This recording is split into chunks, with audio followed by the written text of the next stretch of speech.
Hi everyone, Mary Ayers here from tapintoaction.com. And please forgive my casual manner right now. I was just out walking and I got this email from a client who had a wonderful realization. And she was talking about something that we had talked about in a session and a question I had asked her.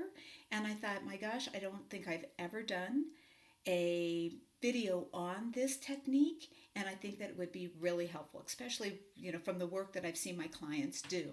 So I just hopped on here, had all my workout gear going on here and stuff like that, because I you have to hit when inspiration, you have to do something when inspiration hits you. So let's just do this. So one thing that we talk about, we've been talking about beliefs for quite some time, right? How do I find my beliefs? And because they're in the subconscious, these programs, we can't always see them.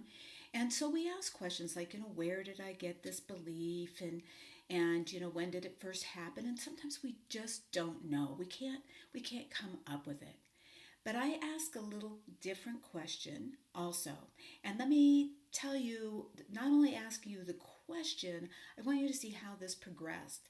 So one day for me, how I got this question was is that several years ago, something had happened, and I was on my way to work, and I found myself just in the car so angry. I mean, I was really angry, and I was tapping and I was driving, and I was just like, oh gosh, I'm so angry. And at some point, I realized that this thing that I was angry about, I said to myself, this feels like too much anger for this. I mean, I can understand having some. I could even understand being a little perturbed by it. But the amount of anger I was feeling just felt too big. It was just too big. It was too strong. So I asked myself a different question, which was, whose anger is this? And all of a sudden, light bulb went off for me. I went, oh my gosh, this is my mom's anger. This was something I witnessed. This is something I watched. This is something I learned how to do vicariously and through experiences too. But I'm just saying is that sometimes we are acting out of something that isn't us or ours, and it's somebody else's. And this is what happened when I got this email. One of my clients was able to, through work she had been doing, phenomenal work that she was doing, asked herself this question. It's like, whose belief is this? Where did it come from? And boom, there it was. And it was just like a light. You could feel the paradigm shift.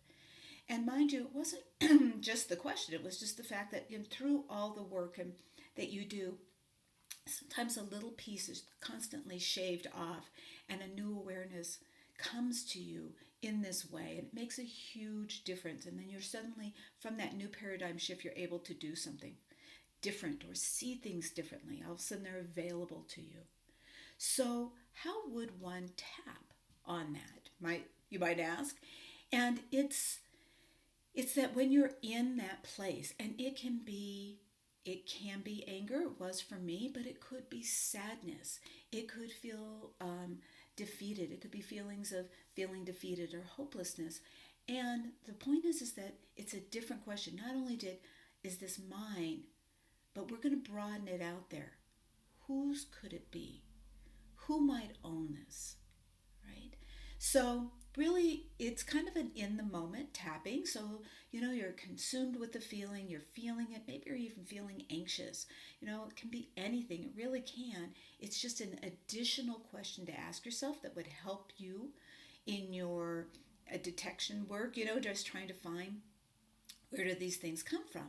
So you may be here, you may be tapping here, and well, let's just do it. And just, even though I'm having this feeling right now, and I'm going to let you fill in that feeling, because it could be, even though I'm feeling sad right now, or I'm feeling powerless or hopeless,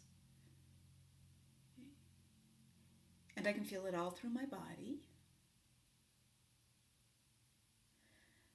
I'm curious how I learned this feeling. even though I've got this feeling, and I can think of a lot of reasons why, there certainly are things that are going on all around me that would inspire this feeling.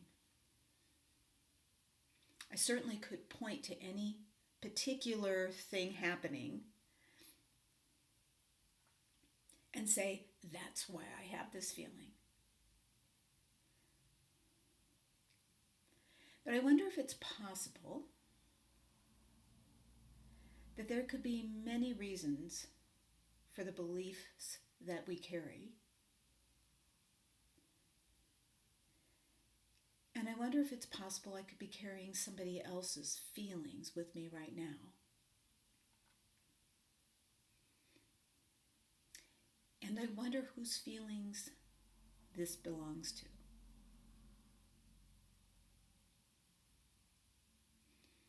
And even though I'm so full of this feeling, and maybe it's sadness, maybe it's powerlessness, maybe it's anger, and I can probably identify some reasons why I would feel this way.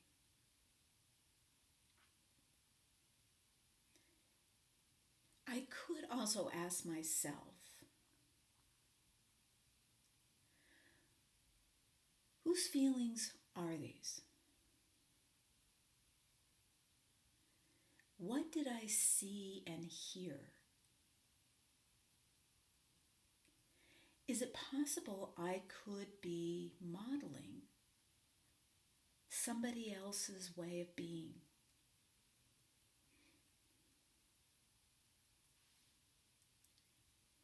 I can feel a lot of feelings in me right now. And because I'm feeling them, it makes sense that I would think I own them.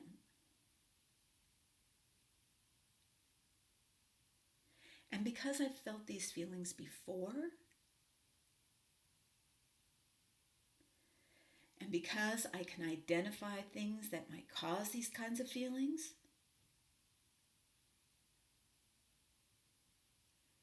I've also taken on the belief that they must be my feelings.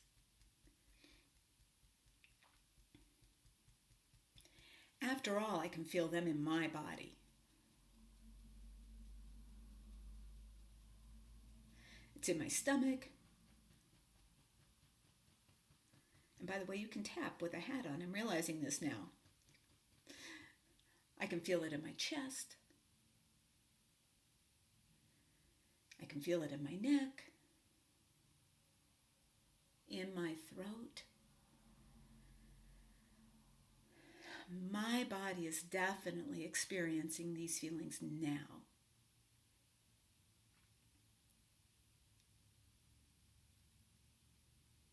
So it feels like my feelings.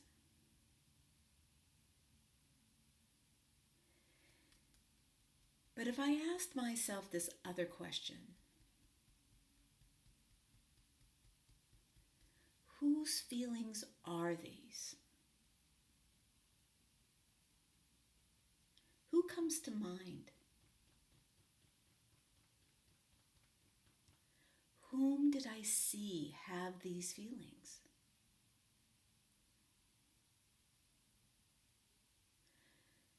What did I watch? What did I hear? How was that demonstrated for me?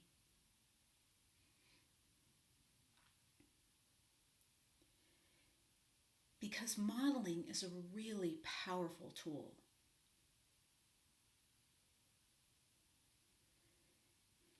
And we learn so much in those first years from watching how other people respond.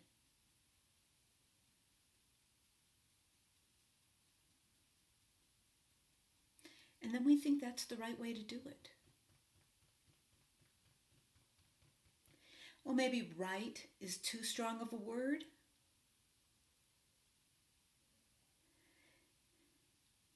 but we learn it.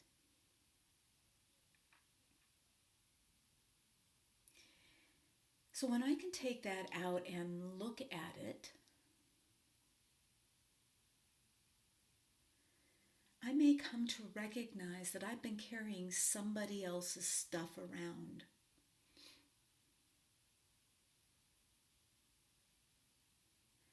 And then I can ask myself, what do I want to do with that?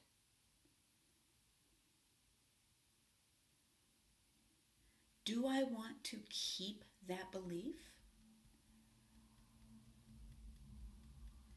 Do I want to keep carrying that person around in this way?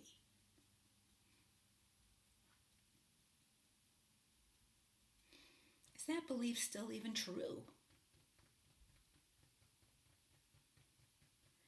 Do I want it to be true for me?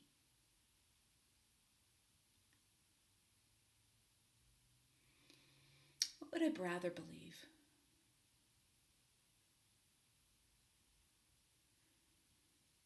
If I could rewrite this belief, what would I put here?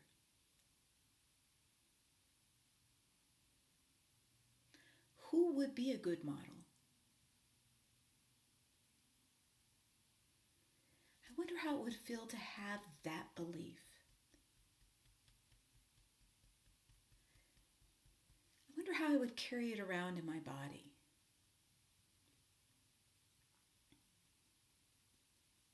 I wonder if I already have some of that belief in me.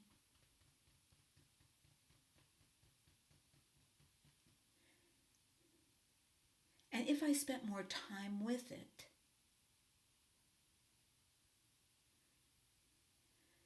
contemplated it more, noticed times where I felt it just a little bit,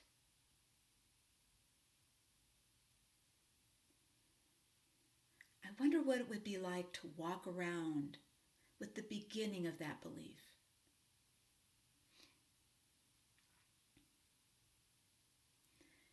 I wonder how it would feel in my body.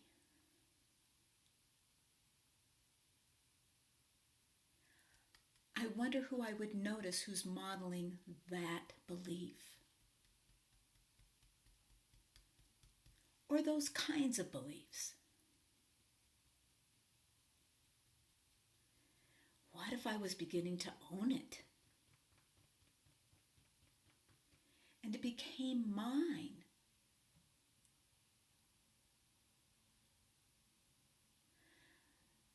I'd be open to that possibility. Maybe I could play with that. Wonder how it would feel in my body.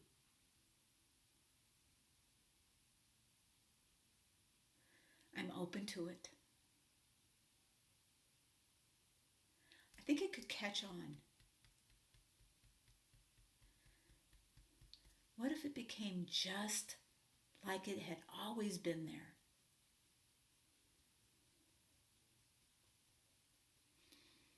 Maybe I can look forward to this. Take a breath. Take a breath. And one of the things I always ask is, can you feel more curiosity? It doesn't have to be exuberance. I mean, it really is a matter of degree. If you're moving more towards the opportunity to check it out, that's an openness. You got to acknowledge the openness. It isn't about being there. It's about getting there. It's about moving in that direction. Can you feel the moving in a direction? Because when we are determined about something, we close the door. Okay, we don't see it as a possibility. And that can really beat us down. It works into our victimhood, into our, feelings of nothing changes and hopelessness and stuff like that. But if you can just open a door a little bit, even a crack, and I love to say that can happen with curiosity. Curiosity is great. A willingness to play. A willingness to say, I don't know. Let's see. Okay. Any of that is an opportunity to try something new on, to be curious about. And that is a big movement for us. It's not the end, it's not where we're going, but it is a beginning. Okay? So if you can feel a little bit more of that, great. Right? You'll want to do this again and again. You have to come back, you have to visit it, you have to keep inviting it in, allowing yourself to feel the feeling of openness. That is a huge program that we want to install. Okay, this openness to seeing what could happen. So I want to hear from you. Okay, put it in the comments down below. If you like stuff like this, go ahead and put a big thumbs up. Subscribe. We do lots of tapping. Let me know your thoughts, though. I really like to hear from you, and if this is beneficial for you. So go ahead, write something in or send it to me, Mary@tapintoaction.com. I appreciate it. And hey guys, until next time, stay brilliant.